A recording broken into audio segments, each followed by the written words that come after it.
नमस्कार साथियों, हमारे नए वीडियो में एक और नई जानकारी के साथ आप सबका स्वागत है। आज हम पीएम किसान सम्मान निधि योजना में किस्त नहीं आने के कारण आपके पीएम किसान स्टेटस से जानेंगे।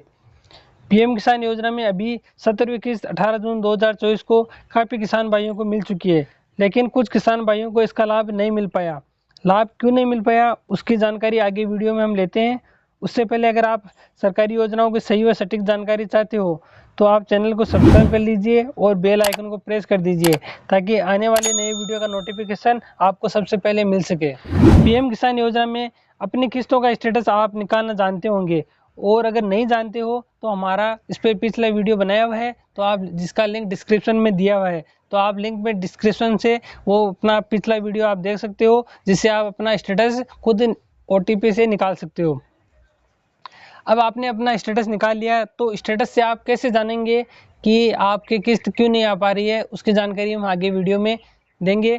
आप वीडियो में लगातार बने रहें। इसके लिए हमने एक स्टेटस डाउनलोड कर रखा है और उसी स्टेटस से हम आपको बताएंगे कि आपका स्टेटस आपको कैसे देखना है। अपना स्टेटस जो आप ई-मित्र से या खुद जो पोर्टल से निकालते हो, उसमें जानकारी आपको कैसे मिलेगी कि आपकी किस्त क्यों नहीं आ रही है। तो आपको अपना उसमें नाम पता तो ऊपर लिखा हुआ है, था उसको आप देख ले में, और उसके बाद में उसके नीचे एक एलिजिबिलिटी स्टेटस का ऑप्शन आता है, उसके बारे में आपको ज़रूर ध्यान से देखना है। उसमें जो लैंड सीडिंग, ई-KYC और आधार बैंक अकाउंट सीडिंग का ऑप्शन दिया हुआ होता है। अगर इन सब में आपके यस है तो आपके आगे किस्त आती है। तो हम बात करते हैं, अगर आपके लैंड सीडिंग नो है तो आपको क्या करना है, और ई-KYC स्टेटस आपका अगर नो है तो आपको क्या करना है, और बैंक आधार अकाउंट सीडिंग स्टेटस अगर नो है तो क्या करना है, उसकी जानकारी भी हम आपको इसी वीडियो में आपको देंगे, और पिछले भी हमारे इस वीडियो में बना रखा है हमने।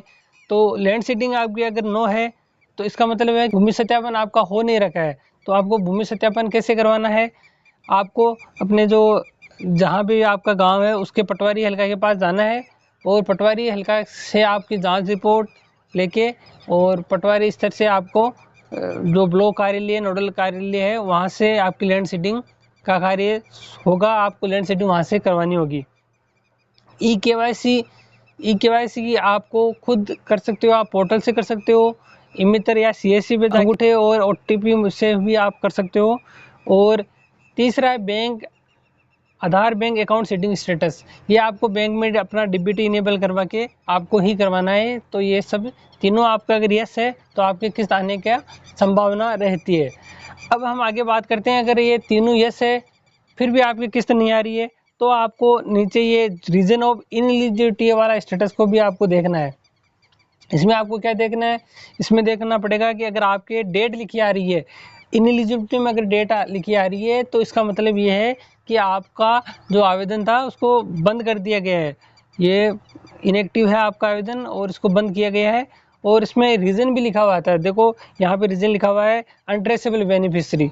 तो ये लैंड सीडिंग के दौरान पटवारी या लेखपाल के द्वारा आप ट्रेस नहीं हो पाए थे, इस वजह से आपका आवेदन जो लिख के दे दिया गया कि इनके भूमि सत्यापन नहीं हो पा रहा है तो इनको बंद कर दिया गया।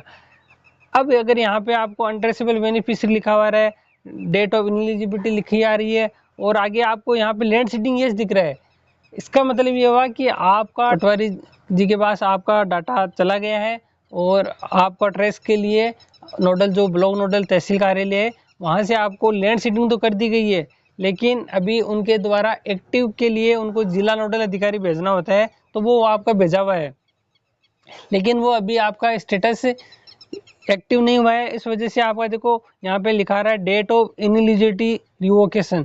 तो अगर यहाँ पे अगर आपकी डेट लिखी आ रही है तो इसका मतलब है कि आपका आवेदन अभी एक्टिव हो चुका है और अब आपकी किस्त आने वाली है।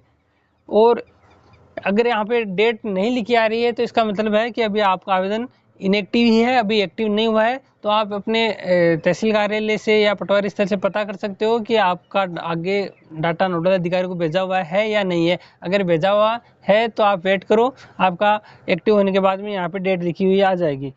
और अब आप डायरेक्ट यहाँ पे आप देखते हो कि FTO प्रोसेस नो लिखा हुआ है, आपका आवेदन यहाँ पे डेट ऑफ इनएलिजिबिलिटी लिखी आ रही है और FTO प्रोसेस नो लिखा रहा है। तो ये ऑब्वियसली बात है कि ये नो ही लिखा आएगा, क्योंकि फाइनेंशियल ट्रांसफ़र ऑर्डर होता है FTO का मतलब फाइनेंशियल ट्रांसफर ऑर्डर तभी होंगे जब आपका आवेदन एक्टिव होगा, और अभी तो आपका आवेदन एक्टिव नहीं हुआ है। तो आवेदन एक्टिव नहीं हुआ है तो आपका फाइनेंशियल ट्रांसफर ऑर्डर होगा ही नहीं, और तब तक ये यहाँ पे नो ही होगा।